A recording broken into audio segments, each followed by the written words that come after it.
Welcome to all. നമ്മുടെ first module എന്ന് പറയുന്നത് റിഡംഷൻ ഓഫ് ഡിബഞ്ചർ ആണ്.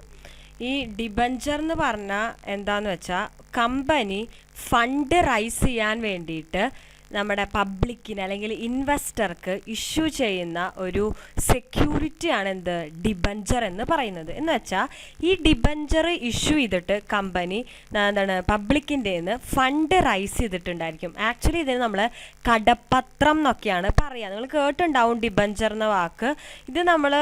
ഇത് ശരിക്കും ഈ ഡിബഞ്ചർ എന്ന് പറഞ്ഞൊരു ലീഗൽ ഡോക്യുമെൻ്റ് ആണ്. കമ്പനി ഇത്ര രൂപ എൻ്റെ കയ്യിൽ നിന്നും കടം മേടിച്ചിട്ടുണ്ട്, അതിൻ്റെ മുകളിൽ എനിക്ക് ഇൻട്രസ്റ്റ് ഇത്ര ശതമാനം തരാമെന്ന് എഗ്രി ചെയ്തിട്ടുണ്ടെന്ന് എവിഡൻസ് ചെയ്യുന്ന ഒരു ലീഗൽ ഡോക്യുമെൻ്റ് ആണ് എന്ത് ഡിബഞ്ചർ എന്ന് പറയുന്നത്. ഡിബഞ്ചേഴ്സ് ഒരു ലോങ് ടേം സെക്യൂരിറ്റിയാണ്. അതായത് 3-4 അതിന് കൂടുതലോ വർഷത്തിലേക്ക് ഇഷ്യൂ ചെയ്യുന്ന ഒരു ലോങ് ടേം സെക്യൂരിറ്റിയാണ് എന്ത് ഡിബഞ്ചർ എന്ന് പറയുന്നത്. അതൊരു റിഡീമബിൾ ആണ്. എന്ന് വെച്ചാൽ കുറച്ച് കാലം കഴിഞ്ഞു കഴിഞ്ഞാൽ കടം മേടിച്ച പൈസ എന്ത് ചെയ്യണം? കമ്പനി തിരിച്ചു കൊടുക്കണം, അതായത് റീപേ ചെയ്യണം.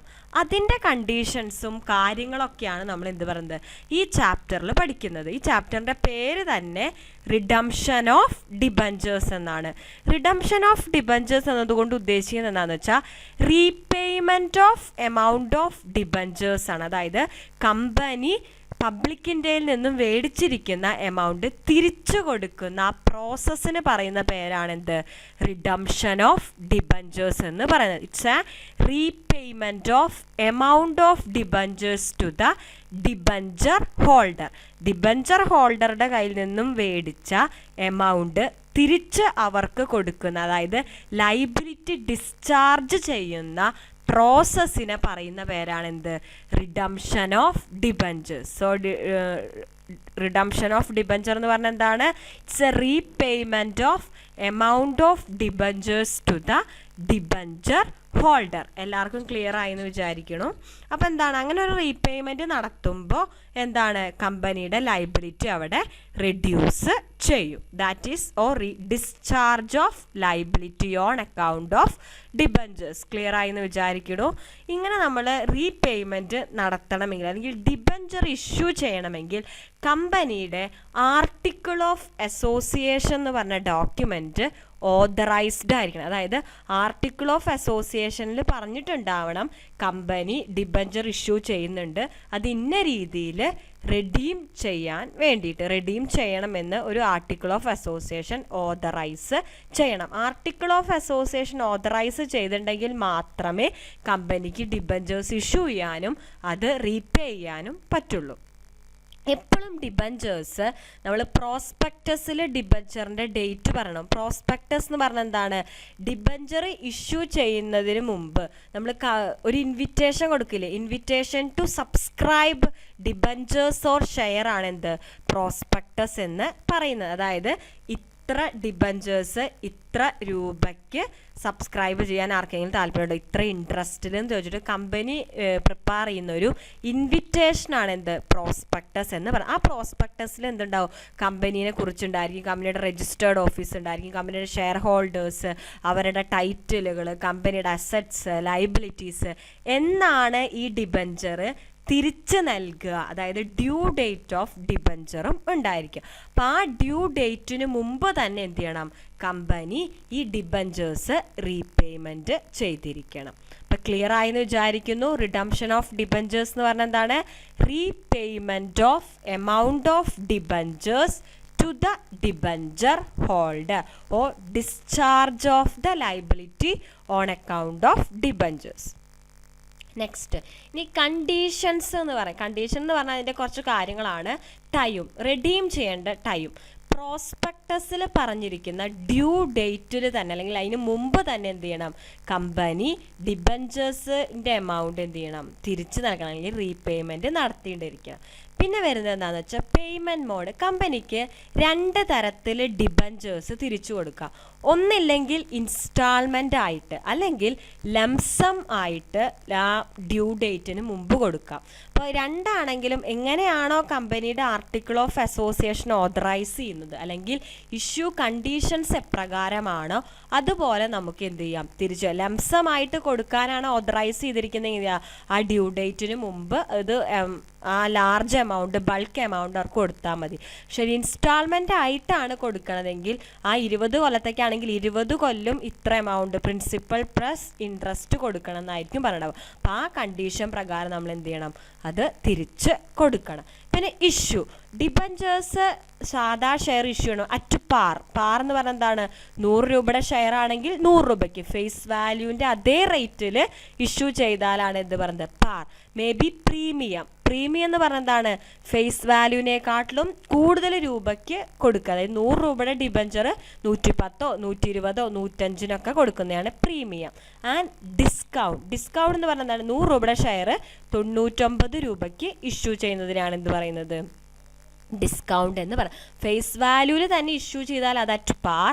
ഫേസ് വാല്യൂവിനെക്കാട്ടിലും കൂടുതൽ എമൗണ്ടിന് issue at premium. And face വാല്യൂവിനെക്കാട്ടിലും കുറഞ്ഞ എമൗണ്ടിലാണ് ഇഷ്യൂ ചെയ്യണമെങ്കിൽ അതിനെന്ത് പറയും, ഡിസ്കൗണ്ട് എന്ന് പറയും. പക്ഷെ റെഡീം ചെയ്യാനായിട്ട് നമുക്ക് പാറിലും പ്രീമിയത്തിലും മാത്രമേ പറ്റുള്ളൂ. ഡിസ്കൗണ്ടിൽ ഒരിക്കലും എന്ത് ചെയ്യാൻ പറ്റില്ല, ഡിബഞ്ചർ റെഡീം ചെയ്യാൻ പറ്റില്ല. ഈവൻ നമ്മൾ ഇഷ്യൂ ചെയ്തത് 100 രൂപയുടെ ഡിബഞ്ചർ 98 രൂപയ്ക്കാണെങ്കിലും നമ്മളത് തിരിച്ചു കൊടുക്കുമ്പോൾ 100 രൂപ അല്ലെങ്കിൽ 110 രൂപ തന്നെ കൊടുക്കണം. It cannot be redeemed at discount. We cannot redeem the debentures at discount. Clear ആയെന്ന് വിചാരിക്കുന്നു. So we can issue the debentures at par, premium and discount, but we cannot redeem the debentures at discount. We can only redeem it at par and premium. Next എന്ന് പറയുന്നത് മോഡാണ്. എങ്ങനെയാണ് ആ payment, ഒന്നില്ലെങ്കിൽ നമുക്ക് cash ആയിട്ടോ kind ആയിട്ടോ നടക്കാം. Cash എന്ന് പറഞ്ഞാൽ എമൗണ്ട് ആയിട്ടല്ല, through check or through bank transfer നമുക്ക് എന്ത് ചെയ്യാം, ആ പേയ്മെൻറ്റ് നടക്കാം. അല്ലെങ്കിൽ നമുക്ക് എന്ത് ചെയ്യാം, ഇക്വിറ്റി ഷെയർസ്, അതായത് അത് കൺവേർട്ടബിൾ ഡിബഞ്ചേഴ്സ് ഒക്കെ ഇഷ്യൂ ചെയ്തെങ്കിൽ പറ്റുള്ളൂ. അതായത് ആ റിഡംഷൻ ഡേറ്റിൽ എന്ത് ചെയ്യുന്നു, 100 രൂപയുടെ ഡിബഞ്ചറിനെ അതിന് ഈക്വൽ വാല്യൂ ഉള്ള ഇക്വിറ്റി ഷെയർസ് ആയിട്ട് എന്ത് കൊടുക്കുന്നു, നമ്മൾ ഇൻവെസ്റ്റേഴ്സിന് കൊടുക്കുകയാണ് ചെയ്യുന്നത്. അപ്പോൾ അവിടെ നമ്മൾ പൈസ ചെയ്യുന്നില്ല, എന്താണ്, ഇക്വിറ്റി ഷെയർസ്. ഇപ്പോൾ 100 രൂപയുടെ 10 ഡിബഞ്ചർ മേടിച്ച ഒരാളാണ് വിചാരിക്കുക. നമ്മുടെ കയ്യിൽ എന്തുണ്ട്, 200 രൂപയാണ് നമ്മുടെ ഇക്വിറ്റി ഷെയർസിൻ്റെ വാല്യൂ. അപ്പോൾ 100 രൂപയുടെ 10 ഡിബഞ്ചർ എന്ന് പറഞ്ഞാൽ എന്താണ്, 10,000 രൂപയാണ്. അതിന് പകരം 200 രൂപയുടെ 5 ഇക്വിറ്റി ഷെയർസ് എക്സ്ചേഞ്ച് ചെയ്തിട്ട് നമുക്ക് എന്ത് ചെയ്യാം, റിഡീം ചെയ്യാം. അതൊക്കെ ആർട്ടിക്കിൾ ഓഫ് അസോസിയേഷൻ ഓതറൈസ് ചെയ്യുന്ന പോലെ, അല്ലെങ്കിൽ കൺവേർട്ടബിൾ ഡിബഞ്ചേഴ്സ് ആയിട്ടുണ്ടെങ്കിൽ മാത്രമേ നമുക്കത് നടക്കുള്ളൂ. So we can redeem the debenture by way of cash, through check or bank transfer, and we can done it through kind, that by issuing equity shares. Next source. ഇനിയിപ്പോൾ നമ്മൾ bank transfer അല്ലെങ്കിൽ cash ആയിട്ടാണ് redeem ചെയ്യണതെങ്കിൽ നമുക്ക് നമ്മുടെ debentures redeem ചെയ്യാനുള്ള സോഴ്സാണ്. First source എന്ന് പറയുന്നത് we can redeemed out of capital, or we can redeemed out of profit, or we can make fresh issue, and redemption may be out of sinking fund or insurance. ഇത് ഓരോന്നും എന്താണെന്ന് നമുക്ക് detail ആയിട്ട് പഠിക്കണം. തൽക്കാലം ഇപ്പോൾ പറയുമ്പോൾ redeemed out of capital. Capital എന്ന് പറഞ്ഞാൽ എന്താണ്, നമ്മുടെ ക്യാപിറ്റൽ റിസർവുകൾ, അല്ലെങ്കിൽ നമ്മൾ ഓൾറെഡി ഉള്ള നമ്മുടെ ലോങ് ടേം ക്യാപിറ്റലുകൾ ക്യാപിറ്റലിന് വിഡ്രോ ചെയ്തിട്ട് പൈസ കൊടുക്കും. അല്ലെങ്കിൽ പ്രോഫിറ്റ്. പ്രോഫിറ്റ് എന്ന് പറഞ്ഞാൽ എന്താണ്, ഓരോ കൊല്ലം നമുക്കുണ്ടാകുന്ന പ്രോഫിറ്റ് ഡിബഞ്ചർ റിഡംഷൻ റിസർവിലേക്ക് മാറ്റി വെച്ചിട്ട് ആ പ്രോഫിറ്റിന് ഓരോ കൊല്ലം നമ്മൾ മാറ്റി വെച്ച എമൗണ്ട് എടുത്തിട്ട് നമ്മൾ എന്ത് ചെയ്യണം, അവസാനത്തെ കൊല്ലം സെറ്റിൽ ചെയ്യുക. Redemption out of fresh issue എന്ന് പറഞ്ഞാൽ എന്താണെന്ന് വെച്ചാൽ, നമ്മൾ ഡിബഞ്ചർ റെഡീം ചെയ്യുന്ന സമയമാകുമ്പോഴേക്കും ഇത് റെഡീം ചെയ്യാനുള്ള പൈസയ്ക്ക് വേണ്ടിയിട്ട് നമ്മൾ എന്ത് ചെയ്യും, ഫ്രഷ് ഇഷ്യൂ ഇക്വിറ്റിയോ പ്രിഫറൻസ് ഷെയർസ് അല്ലെങ്കിൽ പുതിയ ഡിബഞ്ചർ തന്നെയോ പബ്ലിക്കിന് ഓഫർ ചെയ്യും. അപ്പോൾ അവർ സബ്സ്ക്രൈബ് ചെയ്യുമ്പോൾ ഒരു എമൗണ്ട് കിട്ടും. ആ എമൗണ്ട് വെച്ചിട്ട് എന്ത് ചെയ്യും, ഓൾറെഡി എക്സിസ്റ്റ് ചെയ്യുന്ന ഡിബഞ്ചേഴ്സ് നമ്മൾ ക്ലോസ് ചെയ്യും. പിന്നെ വരുന്നതാണ് redemption may be out of sinking fund or insurance policy. അതെന്താന്ന് വെച്ചാൽ നമ്മൾ എന്ത് ചെയ്യും, ഡിബഞ്ചർ നമ്മൾ ഇഷ്യൂ ചെയ്യുമ്പോൾ തന്നെ നമ്മൾ എന്ത് ചെയ്യും, ഒരു ഇൻഷുറൻസ് പോളിസി അല്ലെങ്കിൽ സിങ്കിങ് ഫണ്ടോ ക്രിയേറ്റ് ചെയ്യും. അപ്പം എല്ലാ കൊല്ലവും ഒരു പ്രീമിയം, അതായത് ഇതിൻ്റെ ആനുവൽ വാല്യൂ എന്ന് വെച്ചാൽ ഇത് മൊത്തം സറണ്ടർ ചെയ്യാൻ കിട്ടുന്ന വാല്യൂ എന്ന് പറയുന്നത് ഡിബഞ്ചർ റെഡീം ചെയ്യുമ്പോൾ നമുക്ക് ആവശ്യമുള്ള പൈസ ആയിരിക്കും. അങ്ങനെ നമ്മളൊരു ഇൻഷുറൻസ് പോളിസി എടുക്കുന്നു, അതിന് കൊല്ലം നമ്മൾ എന്ത് ചെയ്യും, പ്രീമിയം അടയ്ക്കും. അത് സറണ്ടർ ചെയ്യുമ്പോൾ നമുക്ക് എന്ത് കിട്ടും, സറണ്ടർ ചെയ്യേണ്ട ഡേറ്റ് എന്ന് പറയുന്നത് ഈ റിഡംഷന് തൊട്ട് മുമ്പായിരിക്കും. ആ എമൗണ്ട് ഉപയോഗിച്ച് നമ്മൾ എന്ത് ചെയ്യും, റീപേയ്മെൻറ്റ് നടത്തും. പിന്നെ വരുന്നത് ഡിബഞ്ചർ റീപേ ചെയ്യുമ്പോൾ എന്തൊക്കെയാണ് ജേണൽ എൻട്രീസ് എന്നാണ്. അപ്പോൾ നമ്മൾക്കറിയാം, നമ്മൾ ഡിബഞ്ചർ ഇഷ്യൂ ചെയ്തിട്ടുണ്ടെങ്കിൽ നമുക്ക് എന്തായിരിക്കും, ക്യാഷ് കിട്ടിയിട്ടുണ്ടായിരിക്കും, ഡിബഞ്ചർ എന്ന ലൈബിലിറ്റി ക്രിയേറ്റ് ചെയ്യപ്പെട്ടിട്ടുണ്ടാവും. അപ്പോൾ എന്തായിരിക്കും entry, cash account debtor to debenture account എന്നായിരിക്കും എൻട്രി ഉണ്ടാവുക.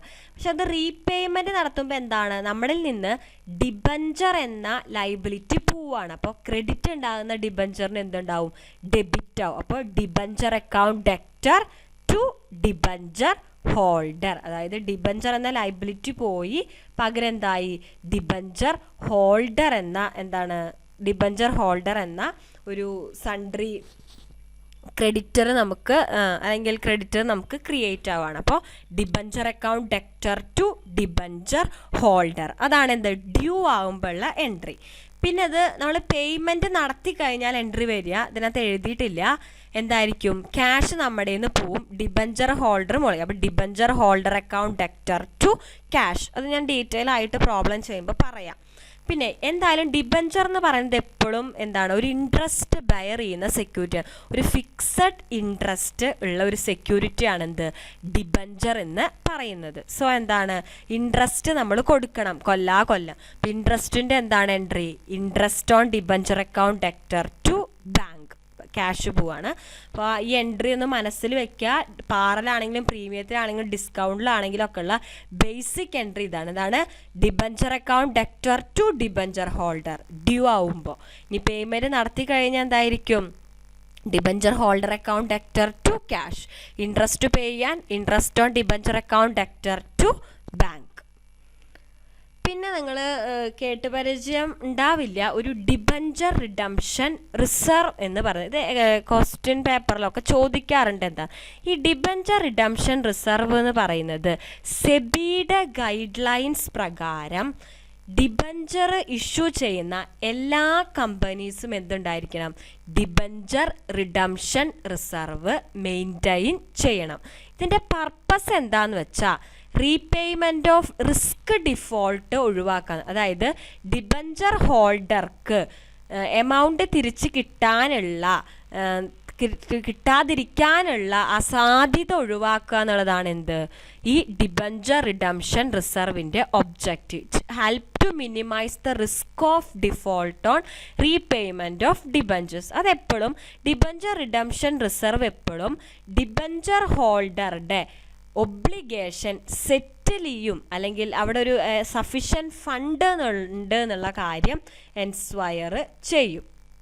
ഇതെന്താ സംഭവം എന്ന് വെച്ചാൽ, ഇത് ശരിക്കും ഒരു ഇൻവെസ്റ്റ്മെൻ്റ് ആണ്. അതായത് ഡിബഞ്ചർ റിഡംഷൻ റിസർവ് എന്ന് പറഞ്ഞിട്ട് എപ്പോഴാണോ ഡിബഞ്ചർ ഇഷ്യൂ ചെയ്യുന്നത് അപ്പം തന്നെ എന്ത് ചെയ്യും, കമ്പനി ഒരു റിസർവ് ക്രിയേറ്റ് ചെയ്യും. എന്നിട്ട് എല്ലാ കൊല്ലും നമ്മൾ ഇഷ്യൂ ചെയ്തതിന് ശേഷം വരുന്ന എല്ലാ കൊല്ലങ്ങളിലും നമുക്ക് കിട്ടുന്ന പ്രോഫിറ്റിൻ്റെ ഒരു ഭാഗം നമ്മൾ എന്ത് ചെയ്യും, ഡിബഞ്ചർ റിഡംഷൻ റിസർവിലേക്ക് ട്രാൻസ്ഫർ ചെയ്യും. അതായത് എന്താണ്, ഇപ്പോൾ 1,00,000 രൂപ നമുക്ക് പ്രോഫിറ്റ് ഉണ്ടെങ്കിൽ 10% നമ്മൾ എന്ത് ചെയ്യുന്നു, ഡിബഞ്ചർ റിഡംഷൻ റിസർവിലേക്ക് ട്രാൻസ്ഫർ ചെയ്യുന്നു. അതായത് എന്താണ്, 10,000 രൂപ വെച്ചിട്ട് നമ്മൾ എല്ലാ കൊല്ലും അണ്ടിൽ ഇറ്റ് ഈസ് റിഡീം ചെയ്യുന്നത് വരെ നമ്മൾ എന്ത് ചെയ്യും, ആ 10,000 രൂപ ഡിബഞ്ചർ റിഡംഷൻ റിസർവിലേക്ക് ട്രാൻസ്ഫർ ചെയ്യാന്ന് പറഞ്ഞത് ഇൻവെസ്റ്റ് ചെയ്യാണ് ചെയ്യുന്നത്. അപ്പോൾ എന്താണ്, എല്ലാ കൊല്ലും 10,000 രൂപ വീതം നമ്മൾ എന്ത് ചെയ്യും, ആ റിസർവിലേക്ക് മാറ്റി വയ്ക്കുമ്പോൾ ഒരുപാട് കൊല്ലങ്ങൾ കഴിഞ്ഞ് കഴിഞ്ഞാൽ അവിടെ ഇൻവെസ്റ്റ്മെൻറ്റ് ഉണ്ടാവും. റിഡംഷൻ്റെ ഡേറ്റ് ആയി കഴിഞ്ഞാൽ ആ ഇൻവെസ്റ്റ്മെൻറ്റ് സെല്ല് ചെയ്തിട്ട് നമുക്ക് എന്ത് ചെയ്യാം, നമുക്ക് ആ പൈസ റിയലൈസ് ചെയ്തിട്ട് റിഡംഷൻ നടത്താൻ പറ്റും. ശരിക്കും ഈ ഡിബഞ്ചർ റിഡംഷൻ റിസർവ് ക്രിയേറ്റ് ചെയ്യുന്ന 2 കോമ്പോണൻസ് ആണുള്ളത്. ഒന്നാമത്തെ കാര്യം എന്താണെന്ന് വെച്ചാൽ, പ്രോഫിറ്റിൻ്റെ ഒരു പോർഷൻ നമ്മൾ സെറ്റ് അസൈഡ് ചെയ്യാണ്, അല്ലേ. നമ്മൾക്ക് കിട്ടുന്ന കറൻ്റ്ലി നമ്മൾ ഏൺ ചെയ്ത ഒരു പ്രോഫിറ്റിൻ്റെ ഇത്ര ശതമാനം we are set asiding for future settlement. അങ്ങനെ ഈ പ്രോഫിറ്റിൻ്റെ പോർഷൻ സെറ്റ് അസൈഡ് ചെയ്യുന്ന പ്രോസസ്സിന് പറയുന്ന പേരാണെന്ത്? ഏൺ മാർക്കിംഗ് ഓഫ് ഫണ്ട് എന്ന് പറയുന്നത്. Earmarking of fund. അത് ഒന്നാമത്തേത്. അതെന്താണെന്ന് വെച്ചാൽ എൻസ്വയർ ഇന്ന് നമുക്ക് ഡിബഞ്ചേഴ്സ് റീപേ ചെയ്യാനുള്ള അക്വേറ്റ് ഫണ്ട് അവൈലബിൾ ആണെന്നുള്ള കാര്യം എൻസ്വയർ ചെയ്യുന്നു.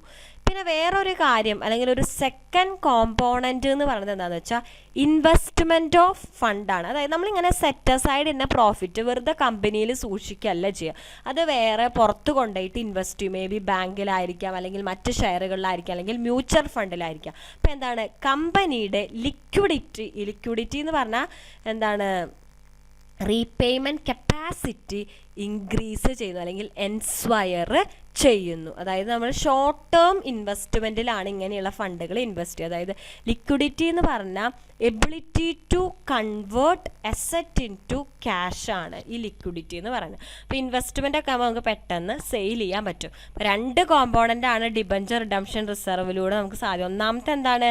V are set asiding a profit portion for ensuring repayment of debentures, and also we are making an investment from that.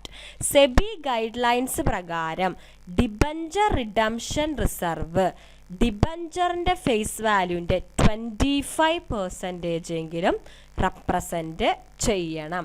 അതായത് ഇപ്പോൾ 20,000 രൂപയുടെ ഡിബഞ്ചർ നമ്മൾ ഇഷ്യൂ ചെയ്തു എന്ന്, അല്ലെങ്കിൽ 1 ലക്ഷം രൂപയുടെ ഡിബഞ്ചർ നമ്മൾ ഇഷ്യൂ ചെയ്തു എന്ന് വിചാരിക്കും. അപ്പോൾ അതിൻ്റെ ഫേസ് വാല്യൂ എത്രയാണ്? 25,000. നമ്മളെന്താണ് 25,000 നമ്മൾ 25 കൊല്ലത്തേക്കാണ് അത് ഇഷ്യൂ ചെയ്യുന്നതെങ്കിൽ നമ്മൾ എല്ലാ കൊല്ലം 1000 രൂപ വെച്ചിട്ട് മിനിമം നമുക്ക് എന്ത് ചെയ്യണം? ഡിബഞ്ചർ റിഡംഷൻ റിസർവിലേക്ക് ട്രാൻസ്ഫർ ചെയ്യണം. എങ്കിലേ 25ാമത്തെ കൊല്ലം അതിൽ 25,000 രൂപയാവുള്ളൂ. നമ്മൾ ഇഷ്യൂ ചെയ്ത ഡിബഞ്ചറിൻ്റെ ഫേസ് വാല്യൂവിൻ്റെ 25% നമ്മുടെ ഡിബഞ്ചർ റിഡംഷൻ റിസർവിൽ ഉണ്ടാകുന്ന തരത്തിൽ വേണം നമ്മൾ എന്ത് ചെയ്യാൻ? അതിലേക്ക് ട്രാൻസ്ഫർ ചെയ്യുക. അതിനും കൂടുതൽ ട്രാൻസ്ഫർ ചെയ്യണോണ്ട് കുഴപ്പമില്ല. We can transfer more than 25%, but at least it should have 25% of face value. ഇപ്പോൾ ഡിബഞ്ചർ റിഡംഷൻ റിസർവ് എന്ന് പറഞ്ഞാൽ എന്താണ്? ഡിബഞ്ചർ റെഡീം ചെയ്യുന്ന സമയത്ത് റീപേയ്മെൻറ്റ് എൻസ്വയർ ചെയ്യാൻ വേണ്ടിയിട്ട് നമുക്ക് കിട്ടുന്ന പ്രോഫിറ്റിൻ്റെ ഒരു പോർഷൻ എല്ലാ കൊല്ലും അണ്ടിൽ ദ റിഡംഷൻ ഓഫ് ഡിബഞ്ചേഴ്സിൻ്റെ ഇയർ വരുന്നത് വരെ ട്രാൻസ്ഫർ ചെയ്ത് നമ്മൾ ക്രിയേറ്റ് ചെയ്യുന്ന റിസർവാണ് എന്ത്? Debenture redemption reserve. അങ്ങനെ ആ പ്രോഫിറ്റ് അലോക്കേറ്റ് ചെയ്യുന്ന പ്രോസസ്സിനെയാണ് നമ്മൾ എന്ത് പറയുന്നത്? ഏൺ മാർക്കിംഗ് ഓഫ് ഫണ്ട് എന്ന് പറയുന്നത്. Thank you. ഇനി എന്തെങ്കിലും സംശയമൊക്കെ ഉണ്ടെങ്കിൽ ചോദിക്കണം. ഞാനാണ് നിങ്ങളുടെ ക്ലാസ് ഇൻചാർജ് ഇപ്രാവശ്യത്തെ. എന്തെങ്കിലും ഡൗട്ട്സ് ഉണ്ടെങ്കിൽ വിളിച്ച് ചോദിക്കുക. ഇനിയിപ്പോൾ എടുക്കുന്ന രീതിയിൽ വല്ല വ്യത്യാസം വരുത്തണമെങ്കിൽ പറയുക. എന്തൊക്കെയാണെങ്കിലും താങ്ക് യു. അപ്പോൾ എന്തെങ്കിലും സജഷൻസ് ഇനി പറയാനുണ്ടെങ്കിൽ പറയണമെങ്കിൽ, കാരണം നിങ്ങൾ ഓരോരുത്തരേനെയും എനിക്ക് അറിയില്ല. അപ്പോൾ ഞാൻ സാധാ പോലെ എടുത്തു എന്നുള്ളൂ. ഇപ്പോൾ നിങ്ങൾക്ക് എന്തെങ്കിലും ഇമ്പ്രൂവ്മെൻറ്റ് വേണമെന്നുണ്ടെങ്കിൽ ഒന്ന് പറയണം. Thank you.